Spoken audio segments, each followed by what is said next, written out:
Hi, I'm William Sullivan, a member of the board of directors of the Redirect Foundation. Rachel Kaplan and I developed this presentation, and I bring you greetings from both of us.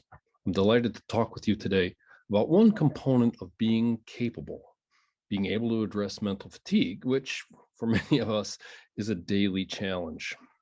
We've all experienced times when we feel too mentally exhausted to tackle what must be done.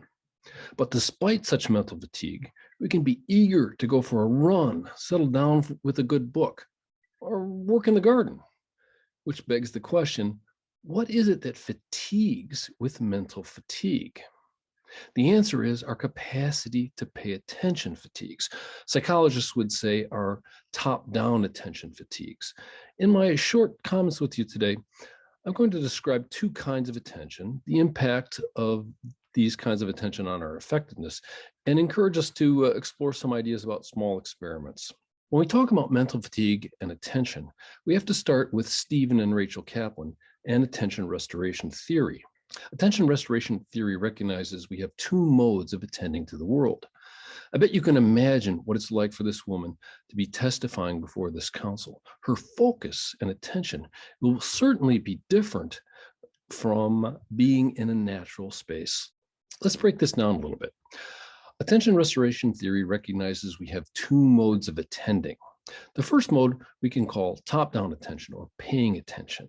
Top-down attention is perhaps the most important and useful resource we have as humans. It's what many people refer to when they speak of concentrating or paying attention or focusing their attention. The second type of attention is called bottom-up attention. Bottom-up attention is triggered by stimuli in the world. Think of a sunset like this that's hard not to look at, or a compelling story, or hearing your name mentioned in a nearby conversation when, despite your best intentions, your attention is drawn away from your work to the nearby discussion. We can also talk about these two kinds of attention with respect to the amount of effort they take. Top-down attention takes effort. For me, and for most of us, paying attention to any cognitively demanding task like editing takes a lot of effort. Bottom-up attention, on the other hand, takes no effort. It doesn't take any intentional effort to look at a campfire or a waterfall or babies. One of the great insights of attention restoration theory is that it argues that even everyday forms of nature like this draw upon bottom-up attention. We can also examine these two types of attention in terms of how much they're subject to fatigue. Top-down attention or paying attention does fatigue. Maybe you're starting to feel that right now. Top-down attention fatigues after extended use. After a typical day in the modern world, our ability to focus our attention becomes sluggish, and it gets harder and harder to stay focused. In contrast, bottom-up attention does not fatigue. You may get physically tired from walking in the woods or playing with puppies, but you won't get mentally fatigued from doing these things. Now, why does this matter? Why am I making a big deal out of top-down and bottom-up attention? Well, that's because our ability to pay attention or to use our top-down attention is central to everything we care about achieving in life.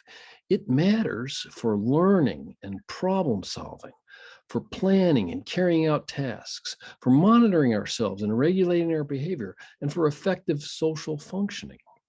When we exhaust our top-down attention, we pay a significant cost. The costs associated with this mental fatigue are substantial. Let's look at a few. One cost of mental fatigue is inattentiveness. Have you ever experienced this? Can you remember the time when you were listening to a lecture and all of a sudden you realized that you were lost, that you hadn't taken in anything over the past 2 or 3 minutes because you were deep in your own mind? When you are inattentive, you are likely to miss details and thus more likely to make errors.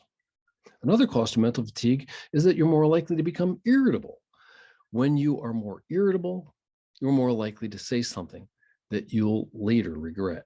A third cost of mental fatigue is that you're more likely to be impulsive. That is, when you're mentally fatigued, you're more likely to do something that seems attractive in the moment, but may work against your long-term goals. So here's the key idea. Kaplan and Kaplan proposed that because urban nature calls on bottom-up attention, it provides people a chance to rest and restore their top-down attention. That is, compared to more barren urban landscapes, greener ones allow us to recover from mental fatigue more quickly. There's an enormous body of research that supports what I've just told you about attention restoration theory. This research comes from cancer patients and college students, medical professionals and school children, public housing residents, and older people. Given this evidence, the question for many of us is, what can we do with this information? Certainly, the demands on our top-down attention seem endless. Attention restoration theory suggests an array of possibilities, both for reducing mental fatigue and recovering from it. Indeed, attention restoration theory can be seen as an invitation to engage in a series of small experiments in which we explore how a modest change impacts our ability to prevent or recover from mental fatigue. Let's look at a few possibilities together now. The first small experiment encourages you to recognize when you become mentally fatigued. The symptoms of mental fatigue are familiar to all of us, but we generally have a hard time recognizing these symptoms as an outgrowth of having exhausted our top-down attention. Instead, we blame our reduced effectiveness on having a bad day, or having low blood sugar, or just being sick of whatever it is we're focusing on. What if we learn to recognize and reflect on the symptoms of mental fatigue as signs of overused top-down attention? Perhaps you can make a habit to reflect on how you feel after a hard day or a long week. Doing so seems like a helpful first step. The second small experiment is to act on the insights gained from recognizing your own mental fatigue and then to take a break. Now, I know this runs counter to what most of us have been taught. How often have you tried to power through your mental fatigue so you can finish the task at hand? Such heroic efforts may seem laudable, but they often make matters worse by creating errors or stimulating negative emotions such as irritability, anger, or impatience that can work against your long-term effectiveness. Rather than a sign of weakness, taking a break may be the best thing you can do in support of achieving your desired goal. So go for a walk in a green space and see if it doesn't reduce your mental fatigue. Alternatively, a few minutes of meditation or mindfulness, or even enjoying a cup of tea can restore your capacity to focus your attention so that you can dig back at the work at hand. The third small experiment is to reduce distractions. Distractions draw on our limited top-down attention. We are deluged with temptations of email, computer games, streaming videos, smartphones, podcasts, social media. They all pull our attention away from the task at hand in favor of some enticing tidbit that has little to do with our goals or our purposes. These distractions are incredibly costly.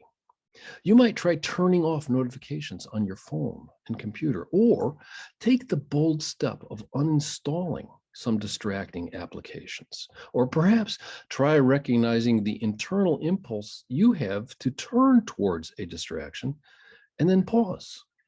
Take a couple of slow breaths and consider what you might want to do next.